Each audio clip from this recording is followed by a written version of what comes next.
Hola, me llamo Marichel Coll, y soy madre adoptiva. ¿Se me oye bien? Sí, ¿no? Soy madre adoptiva y formo parte de la Junta de AFNE. Os quiero hacer una pequeña introducción y presentaros los ponentes de la mesa redonda. Ah, la Junta de AFNE está formada por familias adoptantes o personas interesadas en la cooperación o en África, por ejemplo. Desde la Junta tenemos el convencimiento, porque así lo hemos visto y lo hemos vivido, que las personas que fueron adoptadas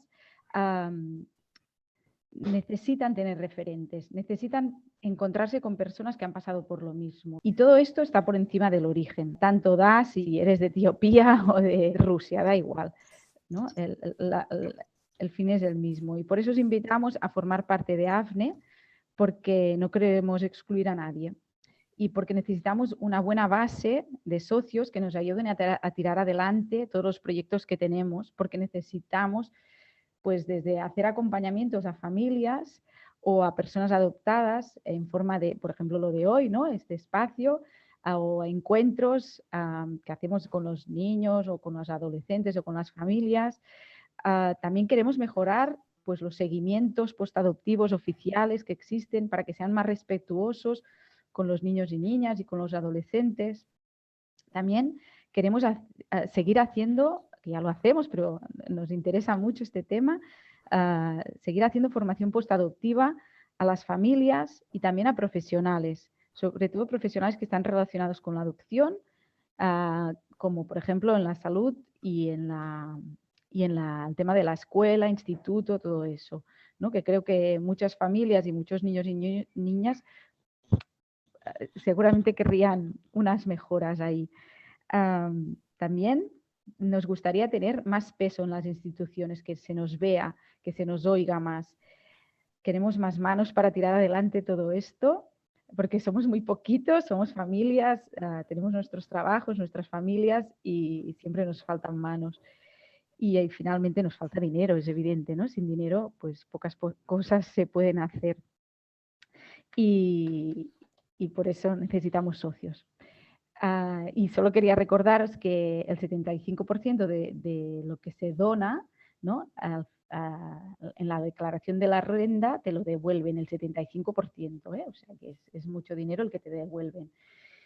Y bueno, os voy a dejar con la mesa redonda sobre adopción, identidad y racismo. Los ponentes serán Laia Muñoz Bubé, que es adoptada y activista antirracista, Edjanga Jones Njoli, que es escritor de origen ecuatoguineano, y Francisco Sánchez Serradilla, que es psicólogo especialista en traumaterapia. Todo el tema de preguntas hemos decidido hacerlas al final, ¿vale? Cuando ellos hayan acabado sus presentaciones, y las podéis hacer las preguntas o por chat escritas o levantando la mano, que activaremos el audio. Estaría bien que también dijerais a quién queréis que vaya dirigida la pregunta. ¿De acuerdo? Bueno, os dejo paso con ellos, ¿vale? Gracias. Hola, buenos días. Gracias, Merichel, por la presentación. Yo es la tercera vez que participo con AFNE, la verdad es que es un placer. Es una pena no poder estar presencialmente, pero bueno, lo haremos por aquí. Os compartiré un poco mi historia, ¿vale? Os compartiré también pantalla. Mi relato es bastante testimonial según mi experiencia y hablaré un poco de lo que yo he vivido, ¿no? Como mujer adoptada, ahora tengo 38 años en este momento, sobre adopción, identidad y racismo. Sé que algunas de las personas que están aquí ya me conocen, pero bueno, os cuento cómo fue mi historia, ¿no? A mí me adoptaron cuando tenía 15 días y me crié en un pueblo súper pequeño. Esta es la fotografía del pueblo de Riba-roja d'Ebre. Es un pueblo de 2.000 habitantes, en el cual yo nací en Barcelona, pero me crié en este pueblo y era la única persona negra que había en todo el pueblo. Es un pueblo muy, muy catalán y mi origen es de Guinea Ecuatorial, ¿no? Esa es la foto de mi prima, de cuando éramos peques, y básicamente pues siempre he estado como muy focalizada en el ámbito del deporte, ¿no? Aquí quería hacer una alusión a la presentación de Alberto Pardo, que fue la anterior presentación que se hizo en AFNE, que me encantó y comparto muchas de las cosas que ya se hablaron en la sesión anterior y con Alberto. Y digamos que mi historia pues era como una niña siempre que había crecido pues enfocada en el deporte, en competir, en superarme a mí misma. Y esta es mi familia, ¿no? Tengo 2 hermanos biológicos, perdón, adoptivos, que son hijos de mis padres, y yo soy la pequeña. Entonces, el tema racial siempre ha sido una característica importante en el aspecto que siempre me he sentido, pues diferente, ¿no? Había una parte de mí en la que yo me sentía blanca, cuando lo verbalizo queda un poco extraño, pero era la sensación, ¿no? Yo quería ser como mis padres, igual que mis hermanos blancos. Y hay un momento en el que, bueno, llegando a los 30 años en mi caso, hubo una ruptura y como una crisis personal. Cuando hablamos con muchos padres adoptivos hablan de la adolescencia, ¿no? Siempre se dice que la adolescencia suele ser complicada, pero a mí me gusta recalcar que cada historia es diferente. Y a mí la crisis me vino tocando los 30 años, en el cual tomé conciencia de que básicamente empecé a darme cuenta de mi negritud, ¿no? Y si pasas la diapositiva. En el momento en el que, iré un poco rápido, pero en el que yo conozco a mi familia biológica, tuve la suerte de poderlos conocer aquí en Barcelona. Estos son mis 2 hermanos biológicos. Y cuando yo encuentro a mi familia biológica es el momento en el que yo me doy cuenta de que, vale, si mis hermanos son negros, significa que yo también soy negra. Y la frase que yo comento cuando encuentro a mi madre biológica, lo primero que pienso es, uff, qué negra es, ¿no? Entonces, lo que denota es esa sensación mía de darme cuenta de mi negritud una vez tengo contacto con mi familia negra. Yo tenía la idea de que estarían en África pasando hambre y en cambio no, estaban en Barcelona. Mi hermana, pues lo primero que vi es un máster de SADE con un nivel cultural parecido al mío y me hacía preguntas, ¿no? De cómo serían o de qué comerían, cuestiones que yo tenía como prejuicios de lo que es la gente negra y el sentir de estar agradecida, ¿no? Por ser adoptada y pensar que mi familia estaría en África pasando hambre y no estaban en África pasando hambre, estaban aquí en Barcelona y muy cerca de donde yo estaba viviendo. Siguiente. Entonces, hay una época en la que hay mucha incomprensión, incluso de las amistades, de cuando tú haces la búsqueda de los orígenes, que es un tema que a mí especialmente me gusta tratar ese tema más, de manera más específica, te sientes como mucha incomprensión, ¿no? Muchas de estas, pongo la foto de esas chicas, mis amigas, porque hubo una época en la que me decían, a ver cuándo volverás a estar bien, ¿no? Esa inquietud, ese querer buscar, ese querer conocer, ese no entenderte, porque el sentimiento de incomprensión era algo que me perseguía y el no sentir que nadie me entendía ni entendía mi proceso, lo que estaba viviendo, es lo que he ido arrastrando durante muchos años. Siguiente. Incluso hubo una época en la que he tenido pues, la necesidad de tener amistades negras, ¿no? Y de relacionarme con gente pues, que ha escrito libros o que ha hecho pues, también activismo antirracista, incluso con los chicos del Top Manta. Yo rechazaba lo que era la gente negra anteriormente y de repente, pues cuando ya encuentro mi familia biológica, se produce un proceso en el cual conecto, ¿no? Con personas afrodescendientes y tengo como esa necesidad de compartir y esa necesidad de compartir personas que aparentemente han pasado un proceso vital similar al mío que se han sentido también diferentes en un mundo lleno de blancos. A nivel de identidad, siguiente. Y entonces tuve la oportunidad de viajar a mi país de origen, a Guinea Ecuatorial, y en ese momento pues, es un viaje en el que muchas personas adoptadas necesitamos hacer ese viaje de retorno, esa conexión con las raíces. A mí me llegó por la mano de un primo biológico y es una experiencia que, bueno, no todas las personas adoptadas tienen esa necesidad de hacer ese viaje, pero sí que me consta, ¿no? Que desde ACNE hay muchas familias que ya han viajado a Etiopía, que ya han contactado, pues hay veces que puedes encontrar pues, el orfanato o puedes encontrar el barrio en el que crees que el niño fue de ese barrio. Entonces hay como esa parte de querer conectar con la raíz. Y a nivel de referentes, lo que hablábamos, ¿no? Hay un momento en el que también hay como esa curiosidad, también esa Sasha Miró, cuando ella presentó su libro, de poder compartir lo que sería pues, tu historia con otras personas adoptadas, ¿no? En la otra foto es Chandra Clemente, que algunos quizás la conocéis, que ella ha hecho un doctorado sobre adopción y búsqueda de los orígenes en el Nepal, y hay como esa necesidad de compartir esa experiencia, de ver que, pues, que no eres la única que has pasado por este proceso y al mismo tiempo pues, de compartir tu historia que pueda ser como ayuda o como esa parte de poderla compartir con el resto de personas adoptadas y poder pues, conectar entre nosotros. Y aquí es una fotografía de ADIF, supongo que muchos conocéis a ADIF, esa asociación que hace unos meses ya se desintegró, llevaba como casi 30 años, si no me equivoco, trabajando por lo que es la adopción. Es el grupo de jóvenes que yo tuve la suerte de coordinar, porque nos encontrábamos una vez al mes durante 8 meses, que fue los encuentros justo antes de la pandemia, y básicamente éramos jóvenes. Creo que hay algunas aquí en la charla pues, que compartíamos diferentes cuestiones que no podemos hablar con nuestras amistades, ¿no? Y se creaba como un clima muy bonito en el que me contaban, ¿no? Laia, te cuento a ti cosas que no les cuento a mi psicóloga. ¿Por qué? Porque somos todos adoptados o porque tú eres adoptada y sabes de qué estoy hablando sin que tenga que explicártelo, ¿no? Entonces lo valoro siempre como una experiencia muy, muy bonita que a mí me aportó muchísimo y aprendí mucho de ellos. Y bueno, desde aquí pues mando un saludo también a DIF, que hizo un gran trabajo. Siguiente.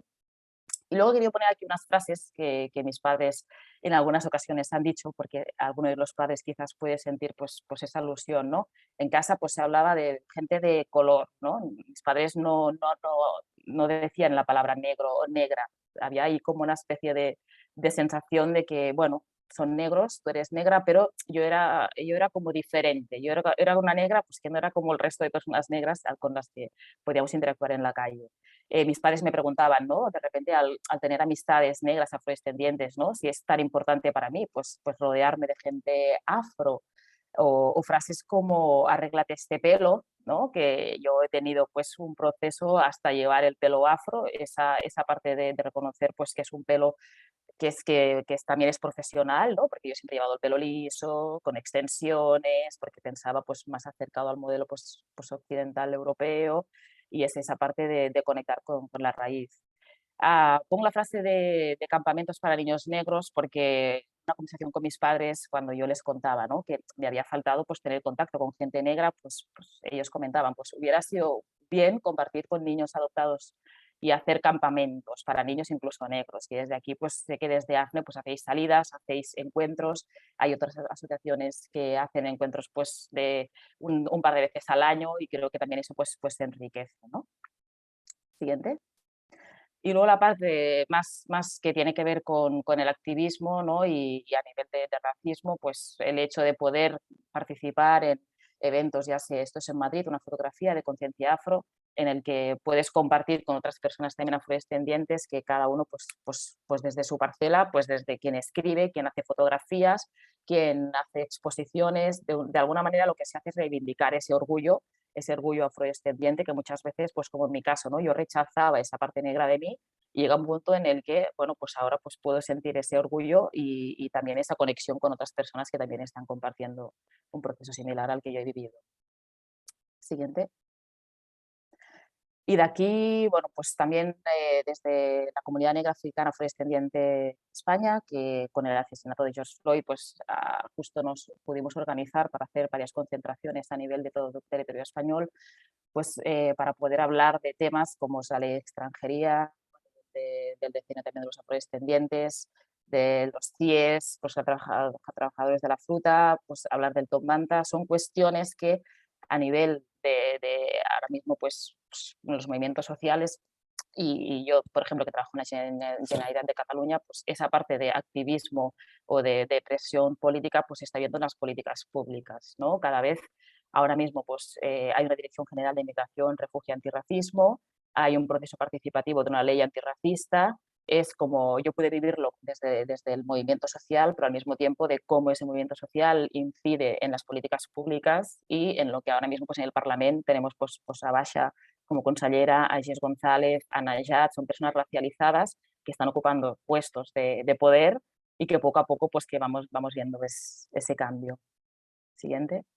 Bueno, esta es la autofotografía de la comunidad negra africana afrodescendiente con los movimientos. Creo que está también Jenny por aquí, una de las chicas que era portavoz en esa época, y es interesante pues también otra chica adoptada, cómo hemos hecho ese proceso, ¿no? De repente yo no quiero saber nada de la gente negra, no quiero saber nada de los orígenes, y ahora pues me implico en causas para poder pues denunciar situaciones que yo tengo la suerte de tener un DNI, pero otras muchas personas que están en irregularidad pues no tienen esa posibilidad. Y para acabar, desde la Generalitat de Cataluña llevo ya 14 años trabajando en este puesto público, he pasado por varias áreas, pero hay proyectos, ¿no?, que hemos podido hacer con One Africa. Pues hicimos la traducción del libro Mujeres Negras en la Ciencia, que es Dones Negras en la Ciencia, y es interesante pues cómo desde en este caso Cintia, que es una chica afrodescendiente gallega, pudimos coordinarnos para poder traducir este libro al catalán, para poder hacer difusión en todas las bibliotecas de Cataluña, y con un apoyo también del Departamento de Cultura, de la Generalitat, para que poco a poco se vaya pues como abriendo el abanico y visibilizando también las personas racializadas y el acceso también pues a libros, ¿no?, también a nivel de cultura y en las escuelas. Hemos participado, bueno, intento de participar en estudios de Barcelona contra el racismo, y también iniciativas, pues que en este caso, desde lo que os comentaba, ¿no?, la ley antirracista y un periodo de consulta pública previa en el cual también pues, podemos hacer esas aportaciones.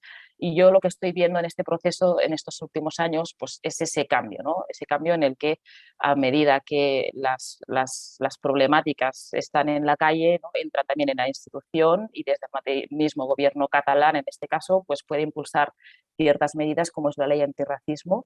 Yo estoy actualmente trabajando en la Dirección General de Inmigración, Refugiados y Antirracismo, y es una política pública pues, que es prioritaria también a nivel de acción de gobierno.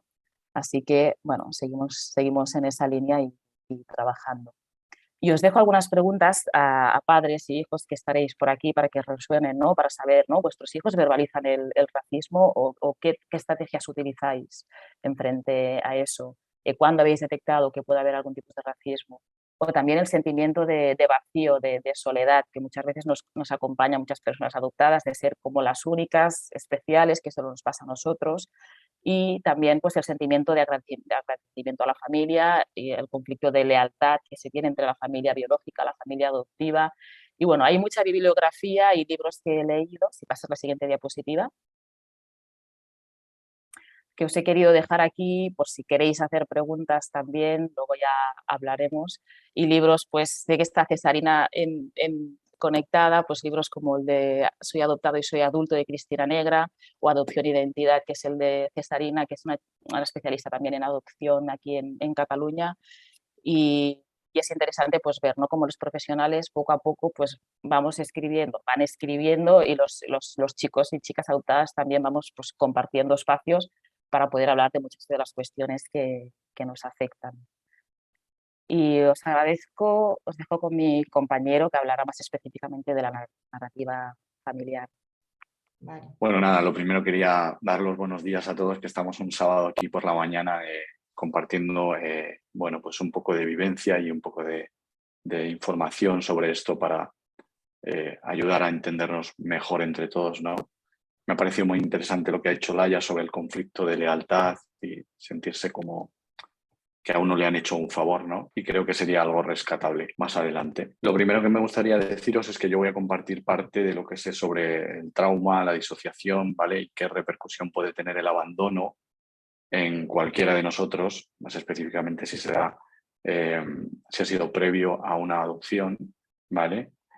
Pero es importante remarcar que si alguna persona adoptada, como ya ha anunciado Laia, está escuchando, ellos saben más de ellos que yo. ¿Por qué digo esto? Porque las personas adoptadas o quienes no pertenecen a una clase de privilegio suelen estar cansadas de que otros les digan qué tienen dentro, qué significan sus sentimientos. Eso es un lugar que les ubica sutilmente por debajo. Entonces, para que esa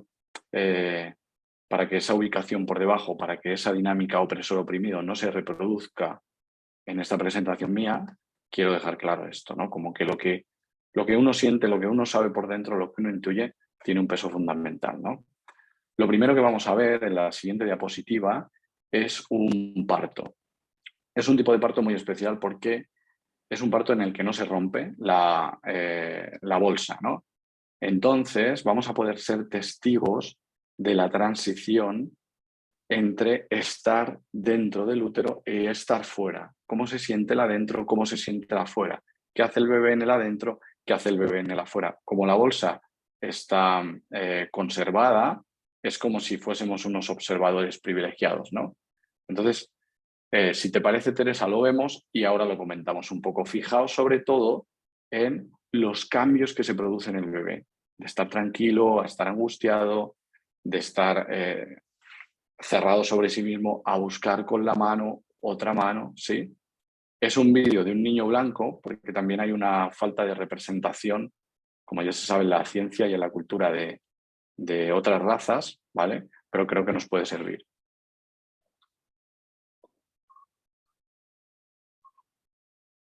Fijaos cómo está ahí. Tiene sonido, ¿eh, Teresa? Bueno, quizá no se escucha, no pasa nada porque es música. Fijaos cómo está ahí protegido y tiene las manitas sobre su rostro. ¿Le veis?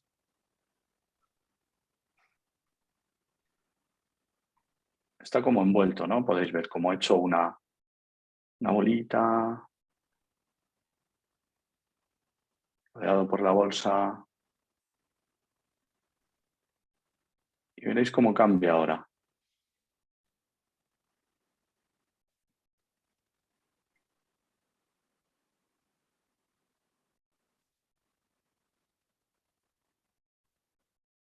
Fijaos cómo empieza a llorar. Sí.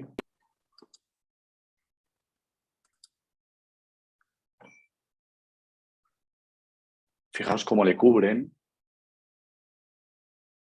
Fijaos en el recibimiento. Y su mano buscando una mano como ¡chas! ¿Vale? Esto nos da una idea de el cambio que experimentamos todos los seres humanos pasando de un entorno seguro, que es el espacio intrauterino, también del tipo de acogida que recibe un ser humano cuando llega a este mundo, porque no es lo mismo una acogida donde se te tranquiliza, ¿vale? Le cubren con la toalla, ¿no? Le secan, ¿no? Y pareciera que le acogen, ¿no? Le dan la bienvenida.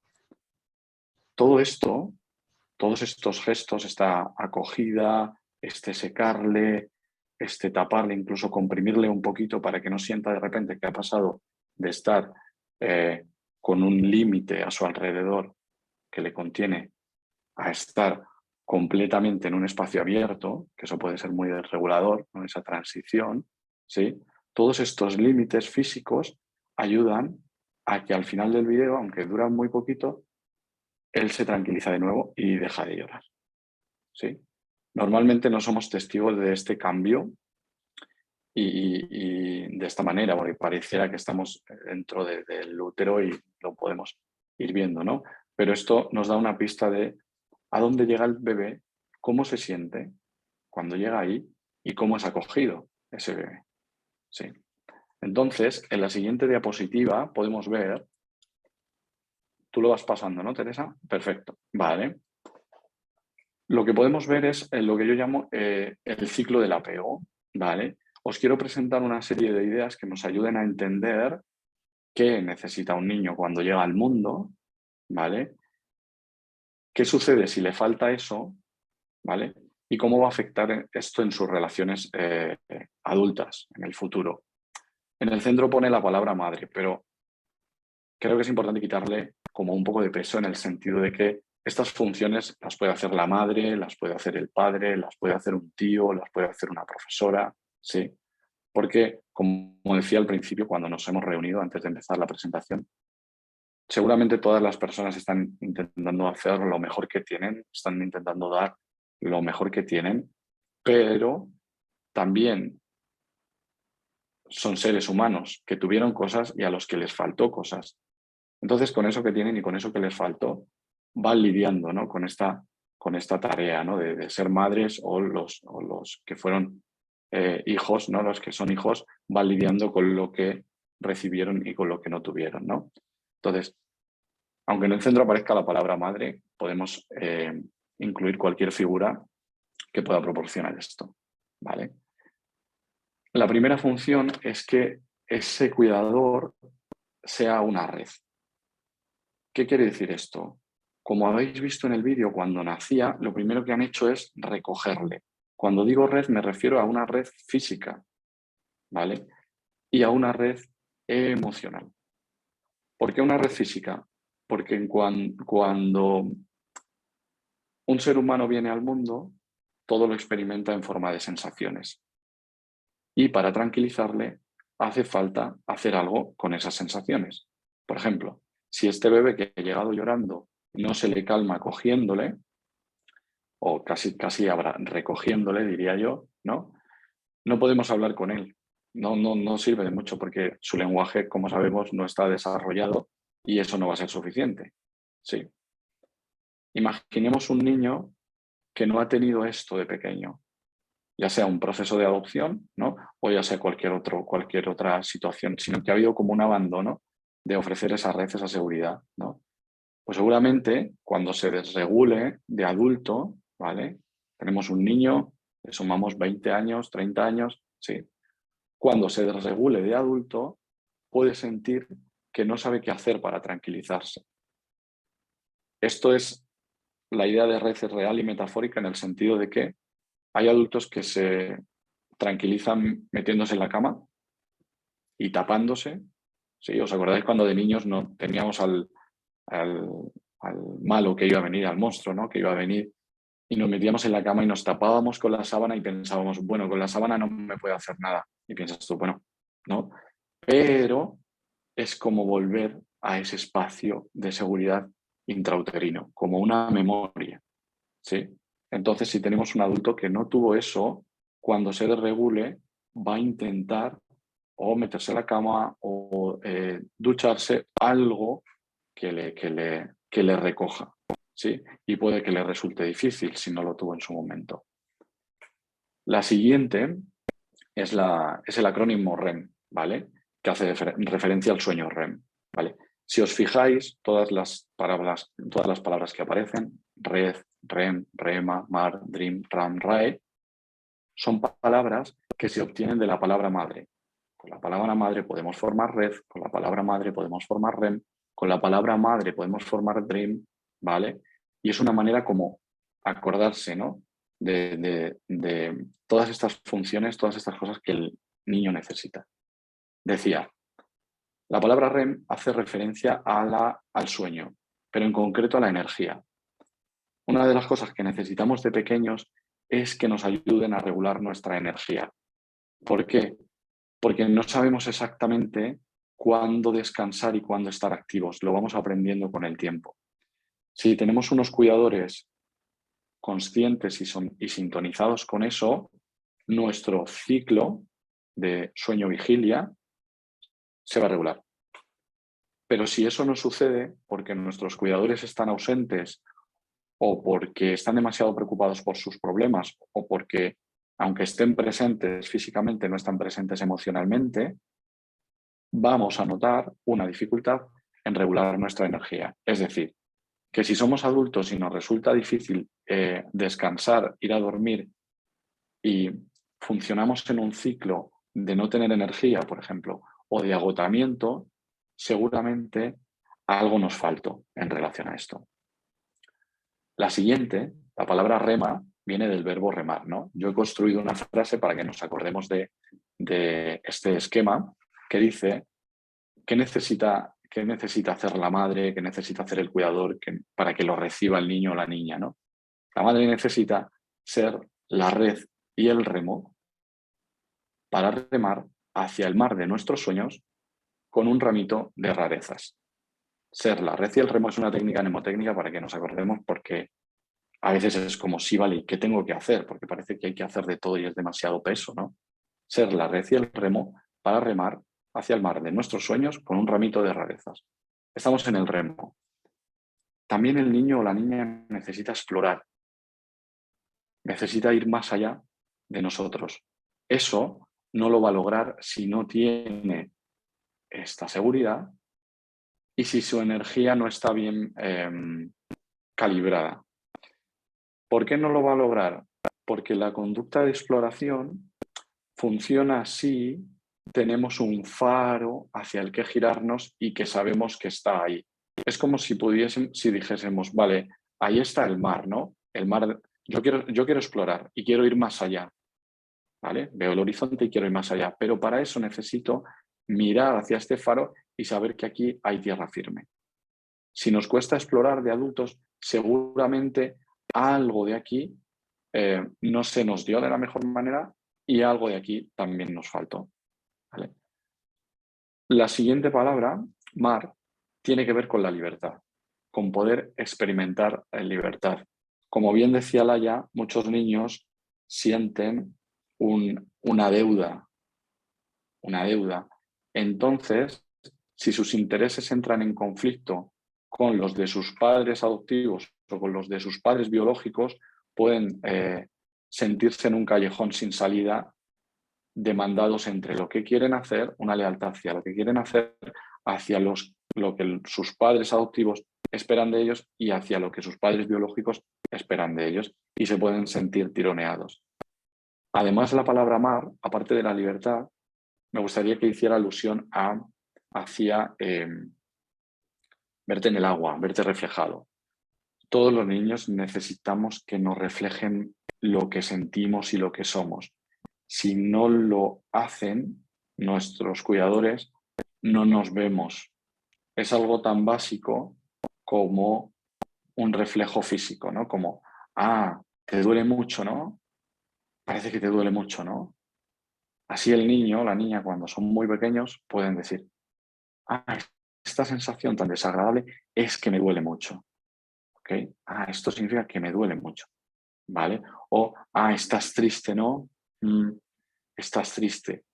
No estás triste, estás decepcionado. Y con ese reflejo, donde el niño se mira en su cuidador y su cuidador le traduce lo que está pasando, ¿vale? Él se va comprendiendo por dentro. Sí. Si no tenemos esto, ¿vale? Imaginaos al adulto, imaginaos una situación de abandono en la infancia y que ese niño o esa niña cumple años, ¿vale? Vamos a tener a un adulto que cuando siente algo desagradable necesita compartirlo con mucha gente para cubrir esta función especular que no estuvo en su momento.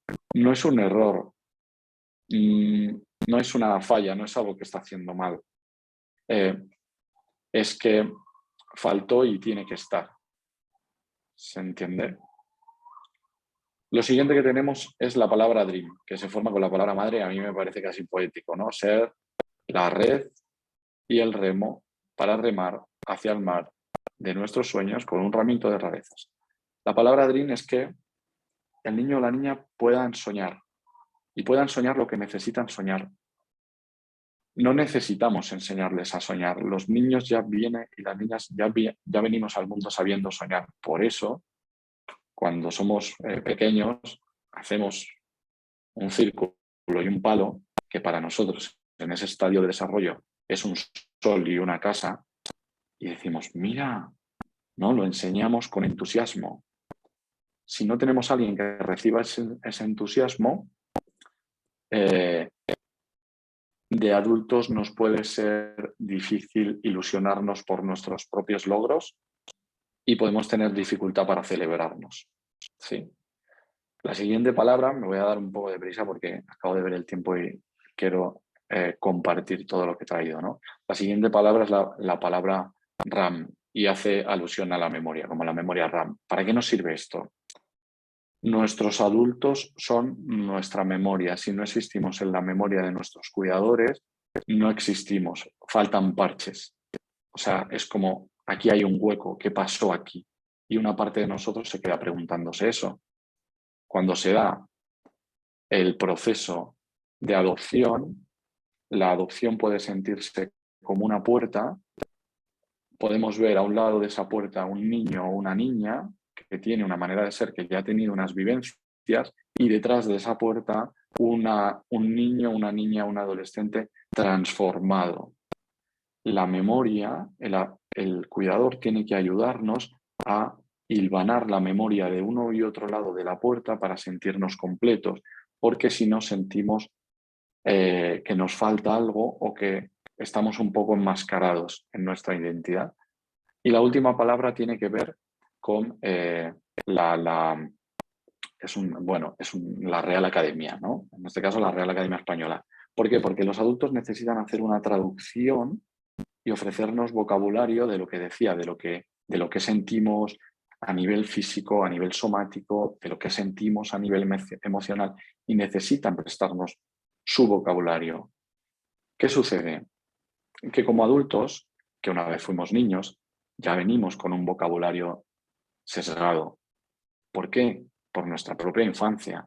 A lo mejor en el vocabulario de nuestra familia, de manera literal, había más palabras para la alegría, o había más palabras para el esfuerzo, o había más palabras para la preocupación. Ese vocabulario lo prestamos en herencia a los que vienen detrás de nosotros y a los que cuidamos. Pero además hay otra cosa. Esto hace referencia a la RAE, Real Academia Española. Los niños adoptados tienen otro origen biológico. Cada cultura, como sabemos, tiene su propia manera de entender y de sentir el mundo. Entonces es importante que cuando hagamos ese préstamo de vocabulario, de traducción, tengamos en cuenta que es la traducción de nuestra historia como sujetos y de nuestra historia como raza, porque cada cultura tiene un vocabulario diferente. Sí, y no queramos imponer un idioma extranjero en la piel de otra persona porque lo va a sentir como un disfraz, ¿no? Entonces, nos quedamos con esta frase: ser la red y el remo para remar hacia el mar de nuestros sueños con un ramito de rarezas. La palabra rarezas también hace referencia, no es un rareza como error, rareza como individualidad. Todos nosotros, todos los que estamos aquí y todas las personas que conocemos tienen sus rarezas. Y es necesario respetar eso, porque es lo que nos hace nosotros, ¿no?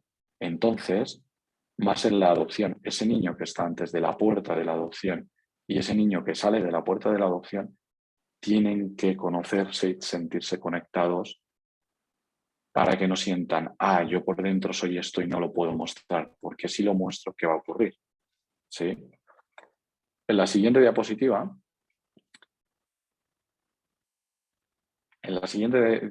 lo que quiero mostrar, estas fotografías pertenecen a un fotógrafo que me apasiona, que se llama Amado. Lo que quiero mostrar es que si no ha habido algo de lo anterior, si no ha habido seguridad, o sea, red, si no ha habido exploración, si no ha habido libertad, si no se ha podido soñar, cuando de adultos experimentemos que hay una falta de libertad o que hay una falta de seguridad o que hay una falta de respeto a nuestra intención de explorar, cuando experimentemos eso, esa falta de seguridad, de respeto, de libertad, aunque sea un agravio pequeño, lo podemos sentir mucho. ¿Por qué? Porque esa pluma está cayendo sobre una herida. Eso está cayendo sobre algo que no se ha reparado todavía. Por eso sentimos que pequeñas cosas, por eso decimos, es una tontería, ¿no? Pero fíjate, es que yo quería cambiar de trabajo y me han dicho que no lo ven bien y sentimos una desregulación enorme, ¿no? Entonces, por eso se entiende, un detonante pequeño puede generar una reacción grande. ¿Vale? En la siguiente, ¿vale? Como habéis visto, el niño, los seres humanos, llegamos al puzzle de la humanidad como una pieza. Pero ¿qué sucede si no tenemos alrededor piezas que nos permitan acoplarnos? Que sentimos que alrededor nuestro está el caos y nos podemos sentir que no encajamos en ningún sitio. ¿Sí? Por eso el entorno que nos reciba debe ayudarnos a encajar, debe ayudarnos a ser nosotros. No a encajar, porque en el encajar hay un forcejeo. ¿Sí? A ser nosotros. Y eso es un trabajo difícil, porque puede haber muchas presiones y muchas expectativas esperando que seamos de determinadas maneras y nosotros sentir que estamos forcejeando, que estamos siendo más pequeños de lo que somos o más grandes de lo que somos o siendo algo que realmente nos sentimos auténtico. Sí. La siguiente fotografía dice: acompáñame a mi interior, te atreves. Claro, en el interior hay muchas incógnitas. Necesitamos que quienes nos cuidan nos acompañen ahí, porque si no puede dar demasiado miedo ir. Pero también nosotros, como adultos, podemos tener miedo a ir a determinadas emociones si en su día no nos acompañaron a nosotros en ese camino, ¿m? Hacia nosotros. Entonces nos estamos enfrentando a nuestro propio temor y al temor de ese niño o esa niña que fue o ese adulto que se conecta con eso que le faltó. ¿Sí? ¿De qué manera acompañamos al interior? Bueno, con este espejo reflejando, sientes esto, ¿no? Te gustaría viajar a tu país de origen. Te gustaría conocer a tu madre biológica, ¿no? Haciendo este reflejo de la siguiente lectura, que es como si de niños preguntásemos, ¿pero qué pone aquí? ¿Qué estoy diciendo con lo que estoy diciendo? Que tienes interés. Que eso es importante para ti. ¿Sí? En ese descifrado podemos ir al interior y sentirnos una pieza respetada y perteneciente a un conjunto, perteneciente a un puzzle más amplio que nosotros. ¿Sí? En la siguiente, esto de decir la siguiente queda un poco cutre, pero es lo que hay para que nos entendamos. Y esto sirve para que podamos, como decía Laia, hacía referencia, pasar de sentirnos una pieza a sentirnos un conjunto de piezas y reconocer, yo soy cada una de estas piezas. ¿Vale? Es decir, pasamos de la pieza suelta al conjunto de piezas que están en ese espejo, ¿vale? Y que nos reflejan una imagen completa de nosotros mismos. ¿Sí? Os quiero mostrar un vídeo muy corto sobre el poder que tienen los padres para contagiar sus emociones a los niños. ¿Vale? Es un vídeo desde el humor, es un vídeo gracioso, pero se ve rápidamente cómo el niño acaba sintiendo a través de lo que siente el padre. Entonces, ¿te lleva el enlace? No, no lo veo. Vale, el vídeo es un padre que lleva a un bebé, a su hijo, en brazos, y entonces entran a una habitación y atraviesan, que está la puerta abierta, y atraviesan el quicio de la puerta, ¿no? El bebé está tranquilo, pero justo al pasar por al lado de la puerta, el padre a escondidas da un golpe en la puerta como si el niño se hubiese golpeado. El niño no se golpea. El padre pasa con el niño y de pronto hace... Y entonces le agarra la cabeza al niño y le dice, pobrecito, pobrecito, lo siento. Claro, el niño se queda como asustado y empieza a llorar. Esta es la capacidad de contagio emocional que tuvieron quienes nos cuidaron y que tenemos nosotros ahora si cuidamos a alguien. Nuestra percepción les va a llegar como una verdad. Si tuvimos a alguien que amplificó nuestra angustia, es probable que vivamos en un estado emocional de preocupación constante.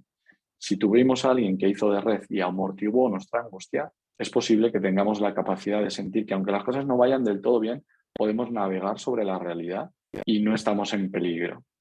¿Sí? Entonces este vídeo lo mostraba muy bien. Qué pena que no se vea, pero es eso, ¿no? Es como el padre golpea la puerta, el niño se queda como con los ojos abiertos, paralizado, y empieza a llorar y empieza a sentir, empieza a tocarse donde el padre le ha cubierto con la mano para decir, uy, lo siento, ¿no? Y pedir perdón, ¿no? Como si se hubiese dado. Vale, la última diapo que quiero compartir con vosotros es esta, que estoy un poco fuera de tiempo, voy a tomar 3 minutillos, que no lo quería dejar fuera.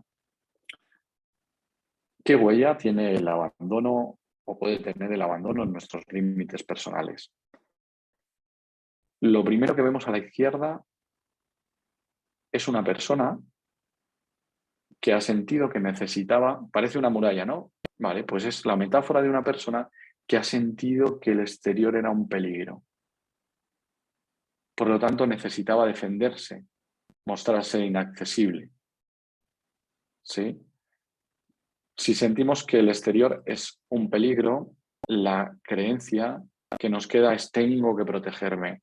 No es que esta persona sea difícil de acceder o... No, esta persona está reproduciendo con sus límites lo que vivió de pequeño. Si el entorno fue amenazante, aunque fuese de manera sutil, ahora siente que tiene que protegerse. ¿Sí? Y podemos tener un adulto con el que no podemos quedar nunca, que siempre está ocupado, o que simplemente al acercarnos a él sentimos que va a ser difícil contactar con él durante mucho tiempo porque va a tener algo que hacer y se va a marchar. La siguiente, el jardín, es que el abandono nos puede dejar un esfuerzo por hacernos ver, por ser valorados y por ser amados. el mensaje que nos queda grabado, ¿vale? Es, tengo que gustar.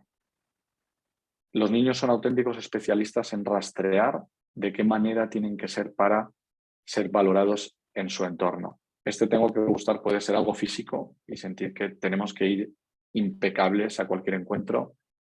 Este tener que gustar puede ser algo intelectual y sentir que tenemos que ser buenos estudiantes y rendir al máximo, porque cuando sentimos que no somos los primeros nos entra una sensación de peligro. O este tener que gustar puede ser algo como en el deporte, tenemos que rendir y tenemos que destacar y tenemos que ganar, ¿sí? Esto sigue siendo un resto traumático porque no podemos sentir la seguridad de que valemos igual aunque no hagamos todo eso. Y la tercera, que es más sutil, estos serían los dos extremos, ¿vale? Se refiere a los límites donde la persona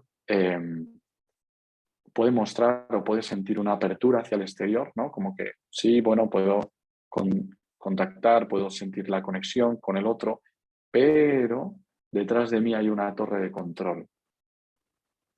La creencia aquí sería, sí, confío, pero la primera, la muralla diría, tengo que protegerme, el jardín diría, tengo que gustar, ¿no? Como creencia implícita que se nos queda, y la tercera sería, confío, pero no del todo. Una parte de esa persona puede ser impermeable a la nutrición. Una parte herida, una parte aún no trabajada, no integrada en la personalidad, puede sentir la nutrición como un peligro. ¿Por qué?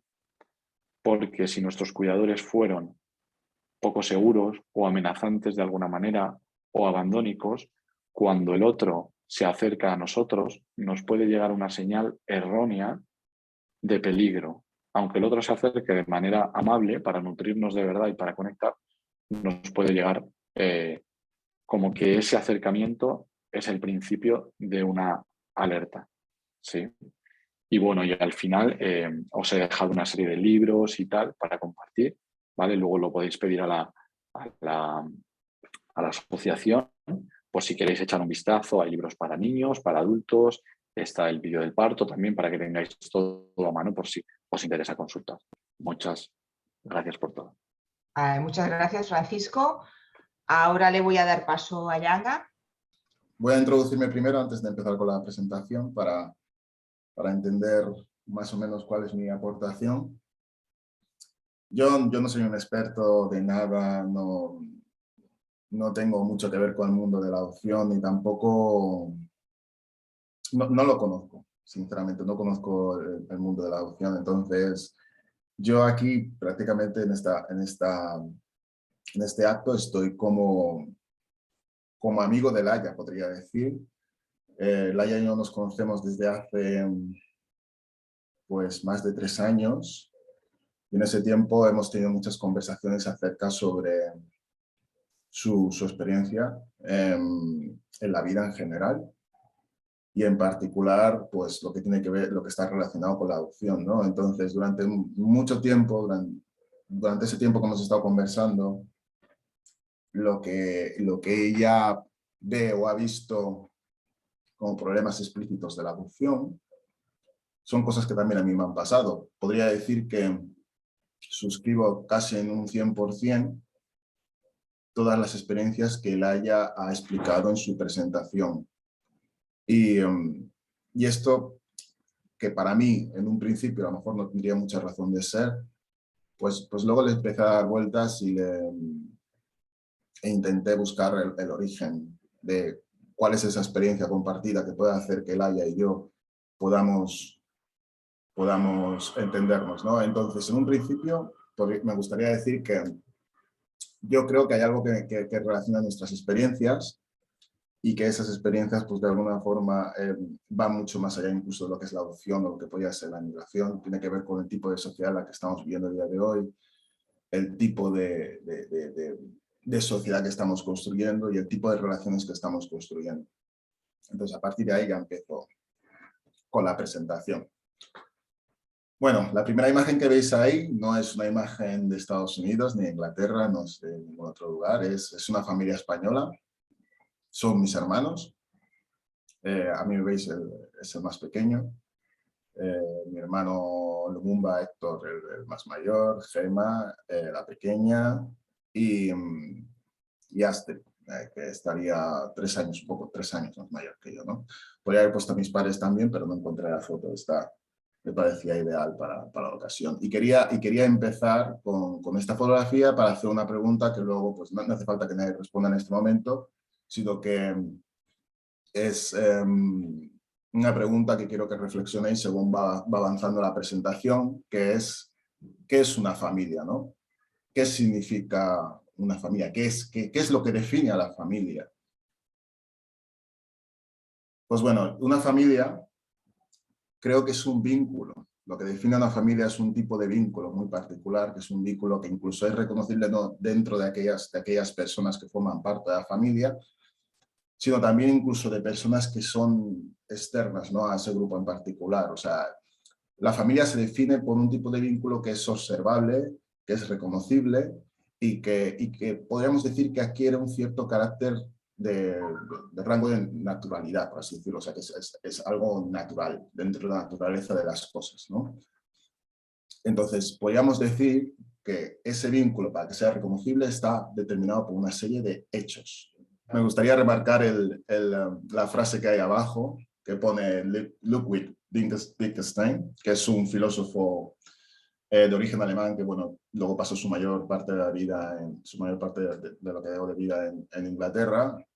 Y para mí hay una frase capital de Ludwig a la hora de analizar las circunstancias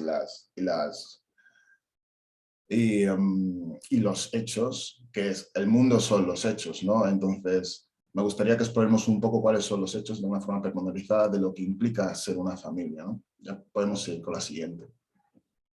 Pero, ¿qué son los hechos? Los hechos no son simplemente cosas que podamos evidentemente observar, como decir, el sol se pone en el cielo, que es una cosa como que todo el mundo puede de alguna forma observar, pero los hechos son interpretaciones, independientemente de lo que observemos. Al final, los hechos es una forma que tenemos de ver y entender lo que nos sucede a nuestro alrededor, ¿no? En ese sentido, la familia, aquí podéis ver, pone la familia Orestiada, Johann Jakob Pachulson, es un antropólogo que, bueno, estuvo estudiando el origen de lo que es la familia y antiguamente lo que era la familia eran comunas familiares, ¿no? La familia tiene una evolución, es una evolución en el tiempo y esa evolución empezó probablemente con comunas familiares donde no existía el padre o no existía la madre, estaba la figura de las madres, por así decirlo, la figura del padre por ser algo más difuso, eran sociedades matriarcales y donde no existía la palabra a lo mejor hermano o primo, mejor dicho, no existía la palabra tío, sino que todos eran padres, todos eran hermanos, todos eran madres, ¿no?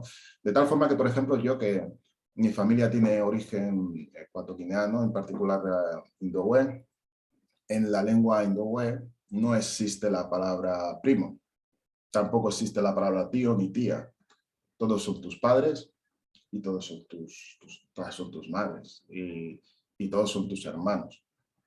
Entonces, en ese sentido, podríamos decir que la familia tiene una evolución y que esa evolución de hechos que han quedado definidos han ido cambiando en el tiempo, ¿no? Y eso es lo interesante, porque la familia no es algo que esté definido como algo arquetípico, que no cambia, sino que evoluciona.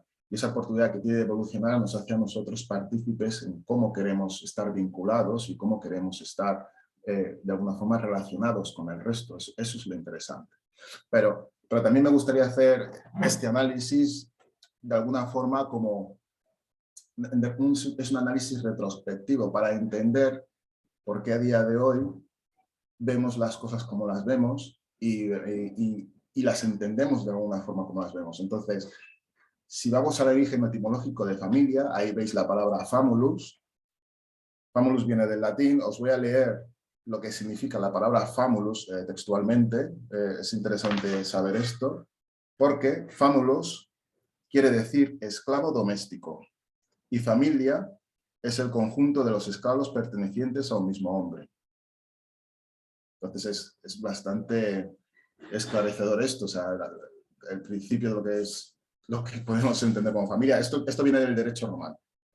Lo que podemos entender como familia no tiene nada que ver a lo que hoy vemos como familia, pero sí que tiene que ver con la evolución de los hechos en la forma conceptual y en cómo estamos a día de hoy, la realidad que hoy tenemos.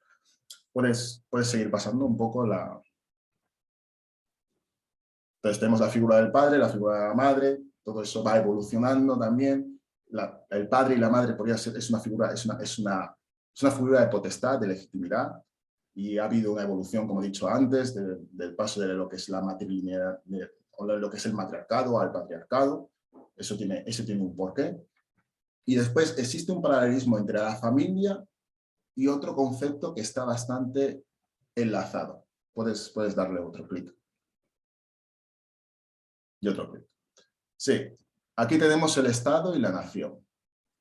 De alguna forma, de una forma paralela, lo que entendemos como Estado y con lo que entendemos como nación, o Estado-nación, que eso también no tiene por qué ser lo mismo, pero puede coincidir, o de alguna forma se ha intentado hacer que coincida, según la evolución de los hechos, de alguna forma está relacionado con lo que entendemos como familia, ¿no? De hecho, Aristóteles, hay una frase ahí abajo que podéis leer, en la que dice: se sostiene por una parte que hay una ciencia propia del Señor, la cual se confunde con la del padre de familia, con la del magistrado y con la ley. Puedes dar otro clic, ¿no? Ahí, quédate ahí. Gracias.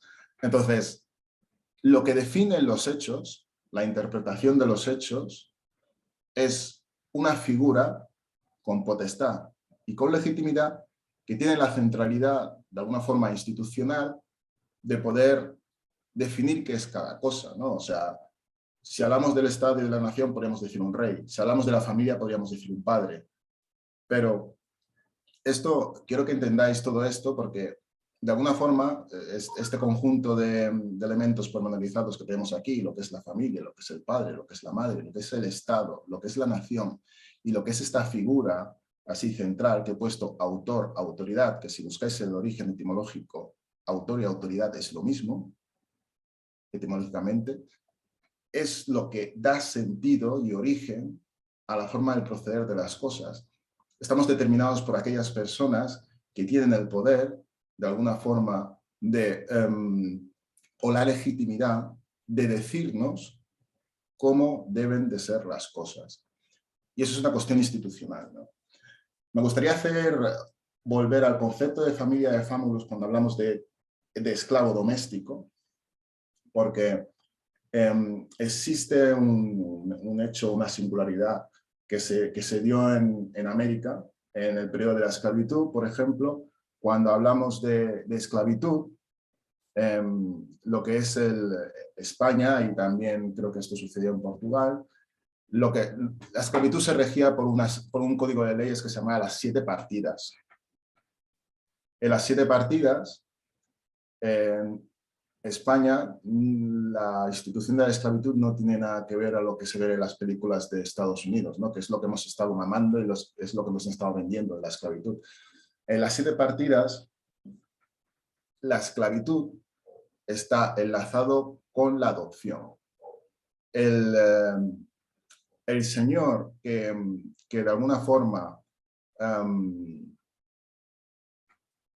tutelaba a estos esclavos tenía el deber de llevarlos, de alguna forma, tenía la potestad moral, de alguna forma, de coger a estos esclavos para que evolucionaran, sean personas que se integraran dentro de la sociedad y salvar sus almas, por así decirlo, ¿no? Entonces, es increíble cómo la evolución de las cosas, etimológicamente, y ya no solo históricamente, tiene este origen, ¿no? Pero lo digo para que entendamos de dónde venimos en nuestra historia y de dónde vienen los vínculos que de alguna forma se han estado entrelazando durante tanto tiempo, para ver cómo nos estamos construyendo y desde dónde nos estamos construyendo, ¿no? Porque cuando, por ejemplo, en este caso, ¿no? Cuando estoy haciendo alusión al tema de la esclavitud y cómo se relaciona esclavitud con adopción, el derecho de manumisión, que es el derecho a poder obtener la libertad de los esclavos en América Latina, el amo, el señor, podía dar este derecho a los esclavos de forma, puedes decir, excepcional por una cuestión, pero el esclavo tenía siempre que tener un sentimiento de gratitud, si no siempre podía volver a la situación de servidumbre, ¿no? Y es curioso cómo estas cosas de alguna forma se van justificando en el tiempo y van avanzando y van evolucionando a la sociedad que tenemos hoy, ¿no? Entonces, esta postura o esta centralidad en la que hablamos del autor, de la autoridad, siempre está sujeto de alguna forma a veces por una función moral de que está haciendo algo justo y que eso pues se tiene que corresponder. Pero ¿qué pasa con la otra parte, ¿no? ¿Qué pasa con aquella persona que no está alineada en ninguno de los elementos que estamos hablando aquí? O sea, el padre, la madre, el Estado, la nación. Podemos pasarla a la siguiente. La clave de todo esto es la identidad. Yo cuando he tenido muchas conversaciones con Laia acerca de esto, hemos pasado prácticamente por todos los mismos procesos, el mismo tipo de pensamiento, las mismas dudas. Y digo esto porque al final lo que pasa, lo que yo creo que pasa, ¿no? Lo hago como una alusión. Como he dicho, yo no soy un experto, yo simplemente estoy intentando también, estoy en el esfuerzo de encontrarme a mí mismo y sentirme a gusto, ¿no?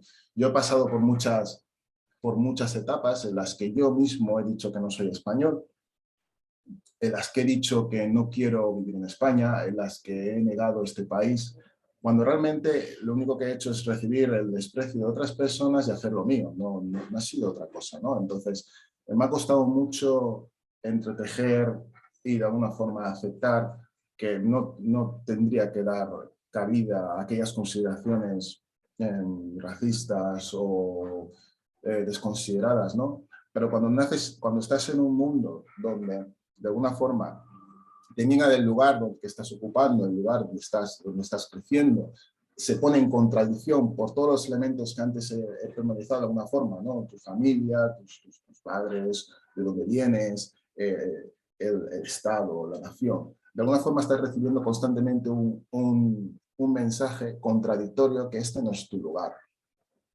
Este no es tu lugar, o por lo menos hay algo que hace que no te sientas como que hay algo aquí que falla.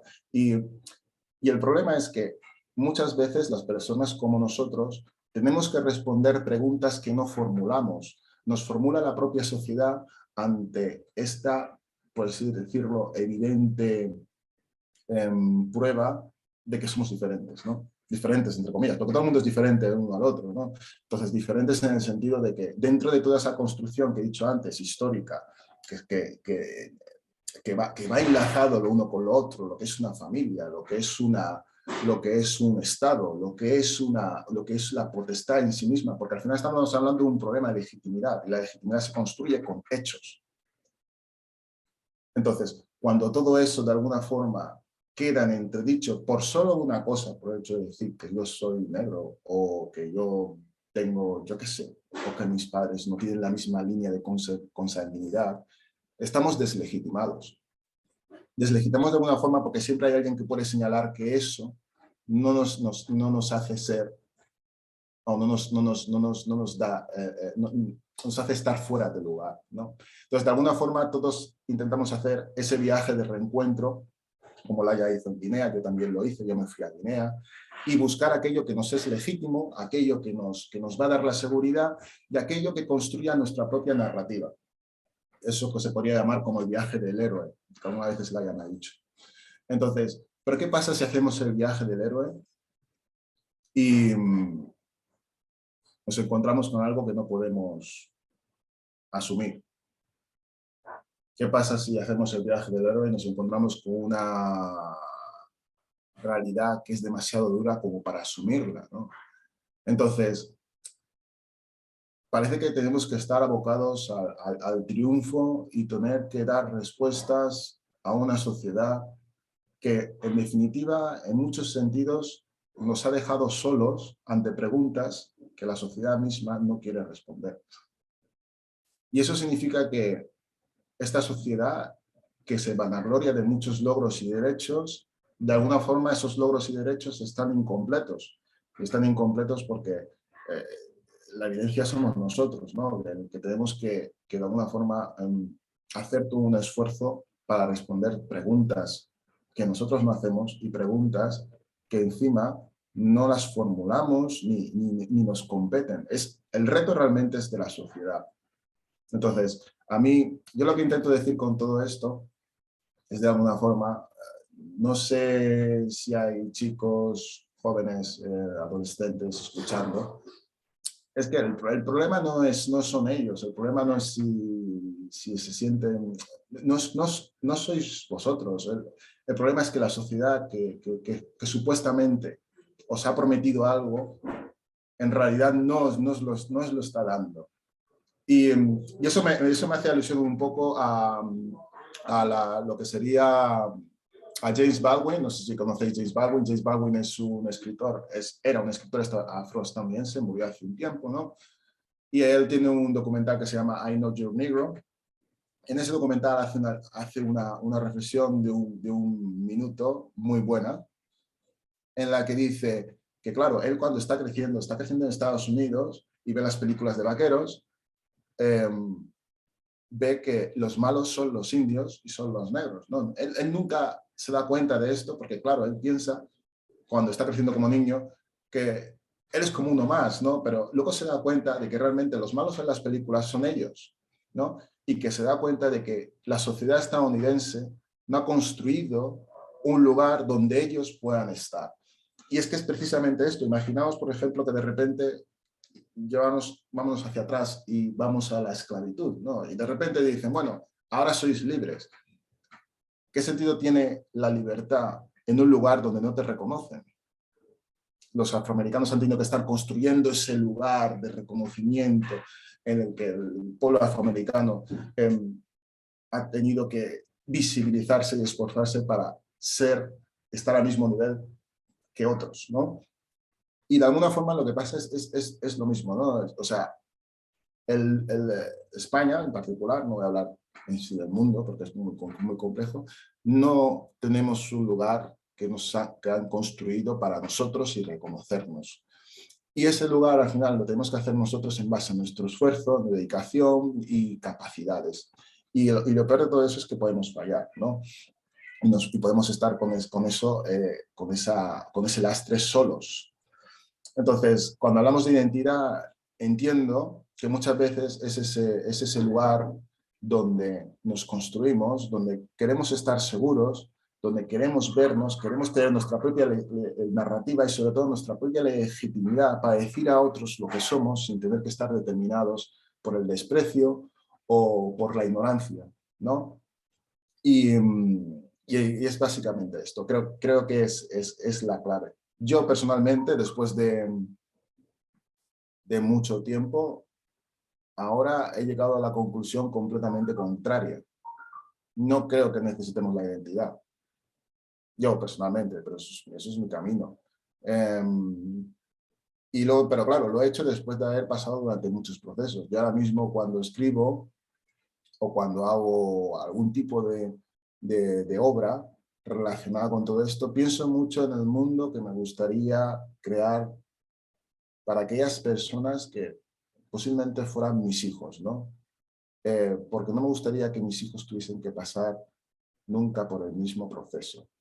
Y por ello estoy intentando construir todas esas explicaciones que de alguna forma les den pie para que ellos no tengan que buscar y hacer todo un camino solos y incomprendidos.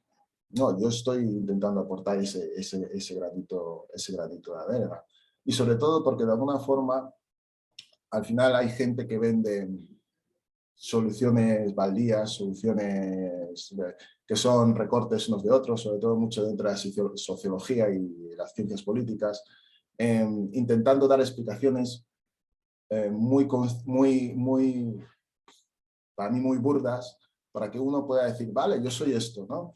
En realidad el reto de lo que somos cada uno como personas, de lo que vivimos en el día a día, es algo que nadie puede descifrar, solo cada uno de nosotros. Así que no dejemos que otros definan nuestra experiencia vital, que es el hecho de vivir. Y creo que eso no se resuelve a través de cuestiones de raza, ni cuestiones culturales. El reto real es intentar entender que lo que somos como personas y lo que somos como pueblos o como culturas, volviendo al principio, lo que es el vínculo es algo que tenemos que fortalecer, y lo que tenemos que preguntar es qué tipo de vínculo tenemos, qué tipo de vínculo queremos crear. Porque al final, creo que al final vivimos enfrentados por toda una serie de ideas y de cuestiones que intentan encerrarnos en ese espacio estanco que es la identidad, que a veces se basa en cuestiones muy básicas como el hecho de ser hombre, ser mujer, ser negro, ser blanco, y que más allá de eso tenemos algo más importante que construir, que son esos puentes que de alguna forma superen las trabas anteriores. Entonces, no voy a enredarme más, creo que es suficiente con lo que he dicho. Vuelvo a reiterarme que mi idea es que ninguna persona debería sentirse como yo me he sentido o como se ha sentido Laia, y que la idea es de alguna forma que cualquier persona que se pueda sentir sola tiene que saber que no es rara, no está sola, y que el reto que está viviendo es un reto que todos tenemos. Así que con esto termino.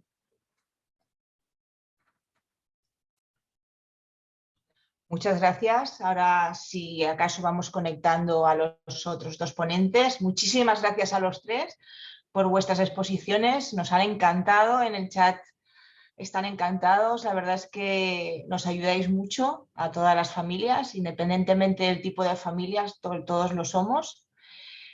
Y necesitamos mucha ayuda. Las familias, los padres, las madres, los hijos, las hijas, como antes nos decía Laia, ¿eh? Así que, si os parece, ahora os doy paso, reactivo vuestro audio a los tres y miraremos a ver si los asistentes tienen alguna duda o seguimiento. A ver, miraremos el chat. Bueno, pues si os parece, en primer lugar, Alberto Pardo de Vera, que es un escritor socio de AFNE, que ha escrito La luna de Addis Abeba, bueno, que agradece que lo hayas mencionado, Laia. Y tenemos una pregunta de Mister para Laia. Te pregunta, ¿cómo lidiaste la relación con tus padres, la incomprensión, los comentarios, y si has notado algún cambio en el tiempo con su ideología? Te doy paso del audio a Laia y... Vale. Gracias. Bueno, primero decir que yo he tenido una relación con mis padres, digo adoptivos. Hay personas que no les convence esta expresión, pero los padres adoptivos, espectacular, y tengo un vínculo muy grande con mis padres, principalmente con mi madre. Entonces, al principio, claro, ellos sí que, cuando yo tuve esta crisis, se veían como bastante perdidos, ¿no? No sabían qué es lo que me estaba pasando, o no sabían cómo poder ayudarme, y realmente, pues yo creo que la escucha al final es lo más importante. Yo me he sentido siempre muy escuchada por mis padres. Lo único que yo era una niña que no hacía preguntas, que yo no pregunté por mi país de origen hasta la adolescencia, y entonces, claro, ahí había como una parte de tabú, no lo he dicho en la explicación, pero yo no hablaba sobre adopción, y en mi casa no se hablaba de adopción porque era como algo irrelevante. Y en el proceso del tiempo, entonces sí que empezamos a hablar de adopción. La incomprensión, pues me he sentido incomprendida durante muchos años, y a día de hoy creo que ya no, pero bueno, creo, hay veces en los que me sigo sintiendo incomprendida. Me ha ayudado mucho leer sobre adopción, relacionarme con gente, pues en mi caso gente negra que ha nacido aquí, pues como Germán, ¿no? que han nacido aquí, que te explican cómo han vivido su proceso, y compartir muchas horas de conversaciones para yo también un poco entenderme. Y si he notado algún cambio en la ideología de mis padres, entiendo. Sí, he notado cambios porque a mis padres pues les he dicho, no hay problema con que digáis gente negra. Ahora ya dicen gente negra, y lo hemos hablado muchas veces. Y también se han dado cuenta pues, que para mí es importante hablar sobre Guinea, hablar sobre adopción. Una vez me dijeron, todo lo que no hablabas de pequeña sobre adopción, lo estás hablando ahora. Entonces, sí, he visto ese cambio y me siento muy afortunada, la verdad, por mis dos familias y por haber hecho este proceso que ha sido duro, para mí muy duro, pero al final me siento feliz de poder haber encontrado pues, mi familia biológica y tener a las dos familias y poder tener relación y poder sentirme pues, más, digamos, no sé si la palabra sería más comprendida o más conectada conmigo misma y con lo que realmente soy. Perfecto, muchas gracias, Laia. Y a mí me ha quedado un poco el término, eso me ha captado, a veces somos de frases, ¿no? Pero el viaje del superhéroe o el viaje del héroe, que ha dicho Nanja, ¿no?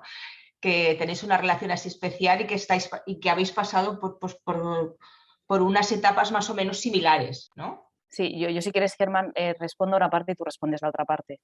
A mí el viaje del héroe, la primera vez que lo escuché es por un autor que es Joseph Campbell, y Joseph Campbell lo escuché a través de un profesor que tuve de Institut Gestal aquí en Barcelona, y él hablaba pues que muchas de las películas que hay en Hollywood de superhéroes hay un proceso, ¿no? En el que la persona pues tiene que ir otra vez al origen, y a partir de ahí pues hay diferentes etapas que explican en este libro, y me quedó pues como esa narrativa, ¿no? de ese concepto, pero esa es mi primera experiencia que tuve escuchando sobre el viaje del héroe.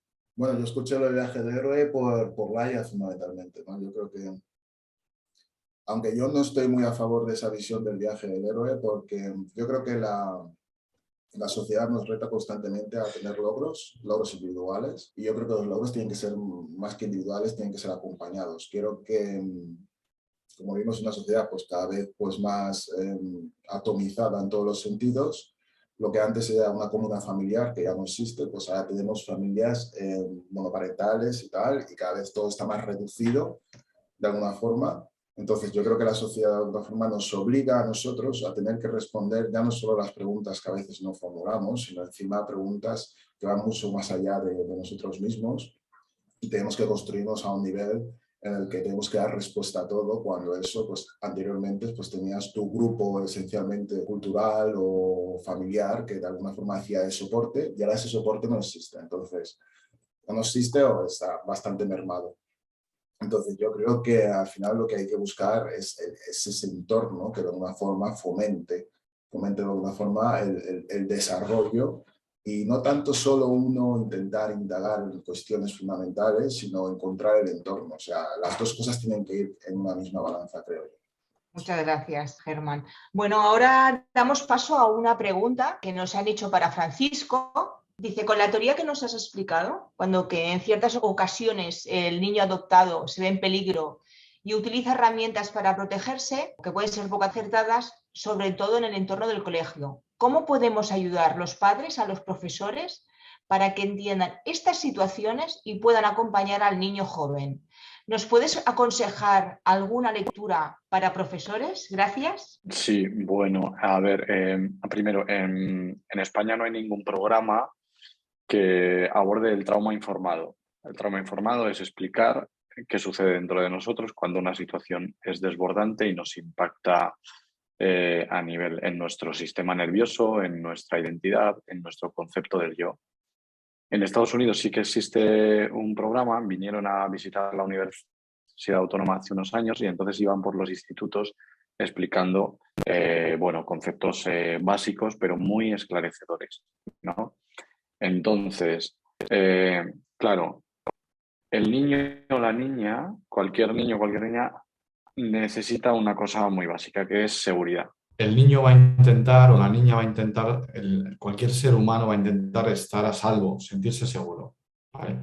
Normalmente estamos programados biológicamente para buscar a la figura de apego. Pero ¿qué ocurre si la figura de apego no está, o si la figura de apego es a la vez la fuente de amenaza? Pues que el niño está programado biológicamente, o la niña, para buscar el refugio en la figura de apego, pero está captando que esa figura de apego le pone en peligro. Entonces se queda cortocircuitado entre buscar apego y protegerse, buscar apego y protegerse. Como dices, muchas de las estrategias para protegerse pueden no ser adecuadas, pero no solo en los niños, en los adultos también. Algunos adultos para sentirse a salvo trabajan 12 horas al día o de pronto beben con bastante frecuencia para sentirse un poco desconectados, o juegan mucho a videojuegos, o de pronto pasan muchas horas en el gimnasio. Algunas de esas estrategias son más adaptativas que otras, algunas tienen un premio social y algunas tienen una repercusión en la salud. ¿Qué puedes hacer? Bueno, haría falta que esos profesores comprendan cómo funcionan los síntomas de trauma y la disociación. Lecturas hay unas cuantas. Lo que ocurre es que suelen ser muy técnicas. Por ejemplo, hay una que es muy interesante que se llama El niño superviviente, superar el trauma del desarrollo y la disociación, ¿vale? Pero es una lectura técnica para comprender cómo repercute específicamente, en qué áreas, qué se puede hacer, etc.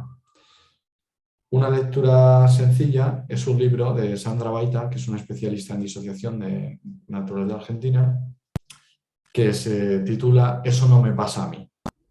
Son pequeñas lecturas donde se cuentan cosas, ¿vale? Y cuando cuando lo cuentas al lado, cuando lo lees al lado de niños que han vivido esas experiencias y que las tienen guardadas en su interior como en una caja fuerte, los niños se dan cuenta de que eso sí les pasa a ellos. Entonces, quizá el niño superviviente para adultos es bastante técnico, es como se entiende, pero es para estudiarlo, ¿no? Y eso no me pasa a mí para leerlo con los niños y con los profesores, poder explicarles de una manera que esos han sido sus mecanismos para sentirse seguros. Porque si no, lo que ven desde fuera es que el niño se porta mal, ¿vale? Que es una estrategia para sentirte a salvo, estar luchando con todo, pero a lo mejor no ven que hay una niña que se porta muy bien. Y eso también es una estrategia de sumisión para ser aceptada, pero como esa estrategia tiene premio social, obtiene buenas notas. Como la otra estrategia lo que obtiene es una penalización social, el niño queda marginado. Sin embargo, los dos pueden estar lidiando con la realidad desde experiencias de trauma. Entonces yo te recomendaría esas dos lecturas por si quieres como acercarte a entender un poco más esto y luego traducírselo a ellos. Perfecto, muchísimas gracias, Francisco. Ahora vamos a dar paso a una compañera de la Junta de AFNE. Hola, yo he hecho la presentación al principio, me ha gustado mucho la charla. Solo quería decir referente a la pregunta que se ha hecho ahora y a lo que ha comentado Francisco, que desde la asociación, uno de los talleres que hacemos sobre postadopción, hay toda la parte referente a escuela y adolescencia. Este tema que han sacado en la pregunta es muy, muy habitual, ¿no? Que muchos profesores pues, no tienen formación en este tema. Entonces, desde la asociación, lo que queremos es que muchos profesores puedan venir a hacer esta formación, que creemos que es básica. Pero lo que nos gustaría mucho es que formase parte del programa de formación de los profesores que entra, que normalmente hacen los cursos durante el curso escolar o en julio, ¿no? Que normalmente en Cataluña los ofrece el Departamento de la Generalitat, ¿no? Y así tienen puntos ¿no? para su carrera. Entonces, para nosotros sería muy interesante que estos cursos estuviesen dentro de este currículum de los maestros, así les sería más fácil acceder a estos cursos, entraría dentro de su currículum y lo digo así entre comillas, pero como más obligados a hacerlo, ¿no? Lo verían más importante hacerlo, ¿no?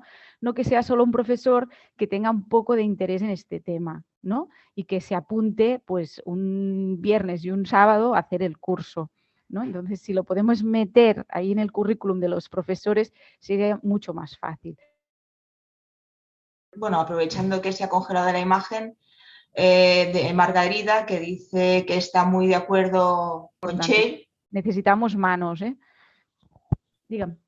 No, perdona, Txell, es que estaba hablando porque yo al menos me he quedado sin oírte, se ha quedado tu imagen congelada, no sé, creo que tú has continuado hablando, pero que no te hemos podido escuchar. Que básicamente lo que queremos es que esto entre dentro del currículum de los maestros y profesores para que sea más fácil, ¿no? Para que ellos puedan ver la importancia de eso y todo el mundo pueda estar formado en este tema. Entonces, para nosotros nos faltan manos porque no llegamos como padres a poder o ir a reuniones con el departamento o hacer cosas así, ¿no? Entonces, es un tema que creo que, bueno, departamento o Ministerio de Educación, me da igual, lo que sea, pero que eso creemos que es súper, súper importante. Bueno, yo no sé si quieres comentar algo al respecto, Francisco, de este tema o... Nada, simplemente señalar que estoy súper de acuerdo con la compañera, porque claro, el trauma y la disociación están muchísimo más extendidos de lo que podamos pensar. No hace falta, como dice Bessel van der Kolk, un pionero internacional en trauma, en su libro El cuerpo lleva la cuenta, no hace falta irse muy lejos para ver el trauma. El trauma está en nuestras familias, en nuestros vecinos, en nosotros mismos. Entonces, siendo algo tan globalizado y tan frecuente, lo que plantea la compañera sería lo más lógico, por una formación donde los conceptos de trauma se conviertan en algo, en un saber popular, como en su día fue la inteligencia emocional con Daniel Goleman, y ahora todo el mundo habla de inteligencia emocional. Eso que puede parecer una inversión a nivel gubernamental de la que no tienen ganas de hacerse cargo por lo que sea, en realidad es un ahorro de dinero, porque cuando no se trabajan los síntomas disociativos derivados del trauma, se sabe perfectamente que esos adultos acuden mucho más a los servicios sanitarios, tienen muchas conductas que repercuten en la sociedad, pueden recaer en más bajas laborales porque su capacidad de gestión está más mermada. Entonces, a la larga, no encargarse de ello sale más caro. Muchas gracias, Francisco. No sé si hay alguna pregunta más, pero bueno, como a raíz de esto que estaba comentando la compañera Meritxell, bueno, la verdad es que nosotros hemos tenido contactos a través del ICA, que es no sé si lo conocéis, que es el Institut Català de l'Acolliment i Adopció, aquí en la Generalitat de Cataluña, que no creo que no lo ha comentado mi compañera antes, pero que gracias a su apoyo podemos hacer estas actividades, ya que ellos subvencionan un 85% de los gastos de estas actividades. AFNE tiene que subvencionar un 15%, que para nosotros es un esfuerzo, pero creemos que es necesario, que lo tenemos que hacer, que tenemos que luchar por ello, porque las familias y tanto los padres, las madres, como sus hijos o hijas, creo que la adopción es un mundo muy, muy, muy, muy, muy grande, ¿no? Y que todavía hay muchas incógnitas y que tenemos que, en la medida de lo posible, tenemos que ayudar.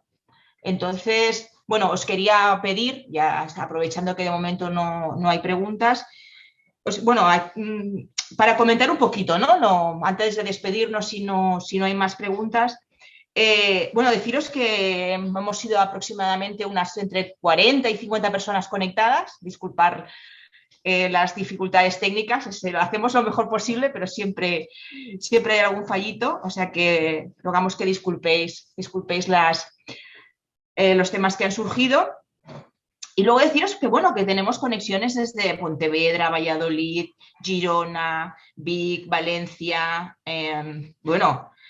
Chile, Irlanda, Santa Cruz de Tenerife, Madrid, que ya lo he comentado, Oviedo, Huelva, Esparraguera, o sea que tenemos un poquito, ¿no?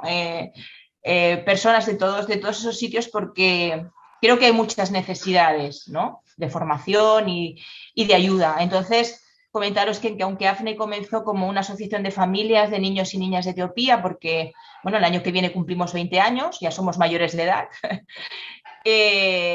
se inició como asociación de familias de niños y niñas de Etiopía, pero que nuestra intención, y creemos que la necesidad de las familias y de los niños y niñas y adolescentes, preadolescentes, a ello nos lleva, es a ser una asociación totalmente integradora, es decir, independientemente del origen que sean nuestros hijos y nuestras hijas, la asociación como ONG y como entidad de utilidad pública, creemos que es nuestro deber, ¿no? o es nuestra intención ayudaros a todos. Entonces también os pedimos vuestra ayuda, y la ayuda es, en la medida de lo posible, colaborar con la asociación, porque necesitamos una base social para continuar con nuestras actividades. Ya sabéis que las asociaciones, y más en estas épocas que estamos pasando, pues está todo muy complicado. O sea que os podéis ver nuestra página web, veréis todas las actividades que hacemos. Y bueno, y os pedimos eso, un poquito de ayuda para poder continuar con todas estas actividades. Tenemos muchas ganas de hacer cosas, como dice Cheil. Si hay personas que son socios, socias y se quieren unir a la Junta, tenemos los brazos abiertos a todas las proposiciones que tengáis. Son colaboraciones con otras entidades, colaboraciones con profesionales como Francisco, Laia, Nanja, o sea que también colaboramos con Eva Viñet, con Eva Gispert, con Nerea Larumbe, con Francisco, con Xavier García, que nos hará un Spayafne el próximo 5 de marzo. Ese seguramente será más presencial, porque es una actividad que requiere de un ejercicio bastante emocional, pero que lo grabaremos, o sea, que no os preocupéis, que lo grabaremos. Tenemos un canal de YouTube, tenemos las redes sociales, estamos entrando en Telegram, o sea que intentamos hacer muchas cosas, y también os pediros vuestra ayuda, ¿vale? O sea que hasta aquí el speech. Voy a ver si hay alguna pregunta más en el chat.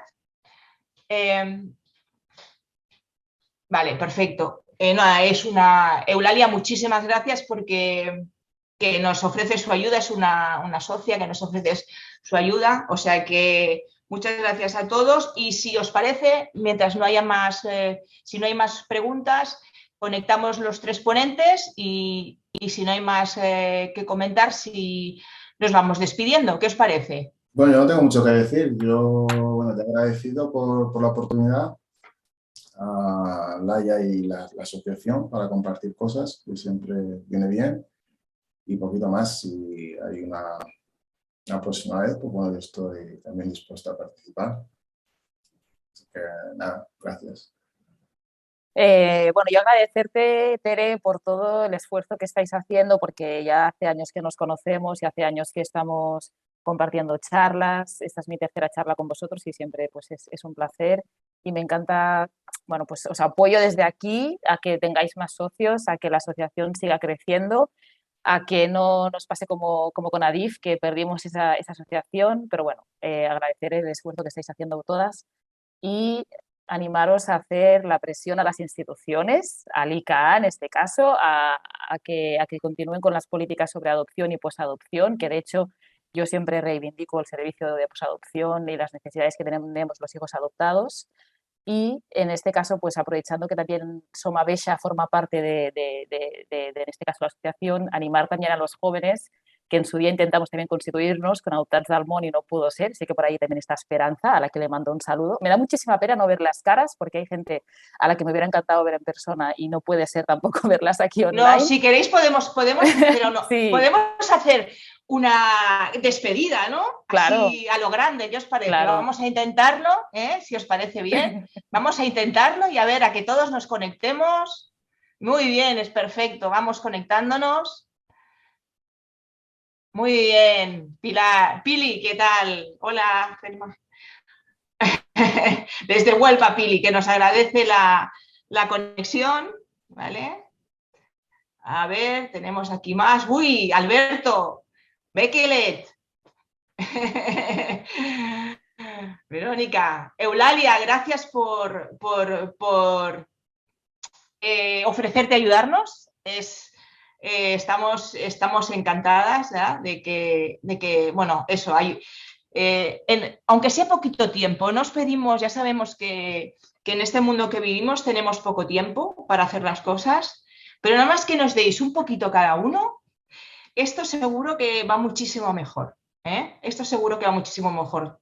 Indudablemente agradecerle a Laia todas las gestiones que ha hecho para tener a estos dos grandes ponentes, a Francisco, a Yanga, porque la verdad es que va, bueno, yo hablo desde mi punto de vista personal, va genial el poder escucharlos, el poder aprender y bueno, ya si acaso ya nos despedimos, muchas gracias a todos y hasta la próxima. Gracias.